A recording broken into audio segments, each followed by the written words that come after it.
The Wishart. Thank you very much, Mr. Speaker. And can I thank the Leader of the House for announcing, well, something anyway that will look like we'll be doing next week. And can I also welcome the new Sergeant at Arms, Ogbana Aye. And I think we're all on these benches looking very much forward to meeting him and working with him in the future. And it's uncharacteristic of the Leader of the House not to announce today that he's secured his deal. And well done, Leader of the House, and to his government for eventually getting something after all this time. The only thing is it's a worse deal than Theresa May that takes Scotland out of the European Union against its national collective will, that deprives us of customs union membership, of single market membership, that will stop freedom of movement that our economy depends upon in so many vital sectors. But even when we're all still on the Hillary steps, the dark clouds are still there, the mist is still in the air in the shape of the DUP. Because what we've found is that Sherpa Foster has unshackled herself from the Prime Minister and is busily descending that mountain as we speak. Mr. Speaker, can we have a debate on culinary delicacies? Because the plat du jour for the Leader of the House is his own words.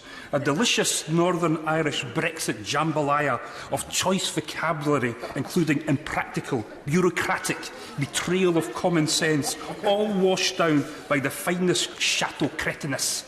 Churchill may have indeed found his own words very nutritious, but I suspect that the Leader of the House will only get indigestion.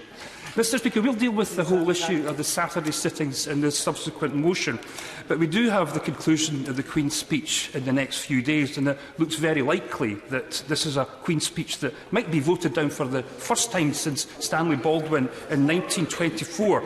And so can I ask the Leader of the House what happens in that situation? Now, you'll obviously tell me that he thinks and hopes it will all get through, but what happens if it does not? We've heard things from the government that they intend to bring through the Queen's speech bill by bill. If that's our intention, I'd like the Leader of the House to outline that to the House today. I know he likes to give his views on these issues, so let's see if he could be actually straightforward with the House today.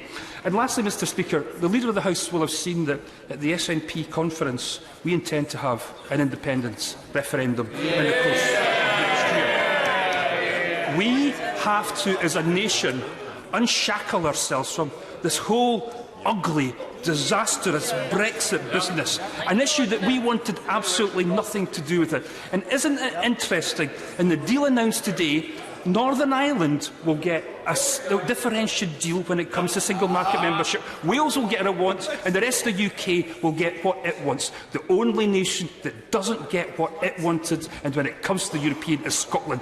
And, Mr. Speaker, that is not good enough.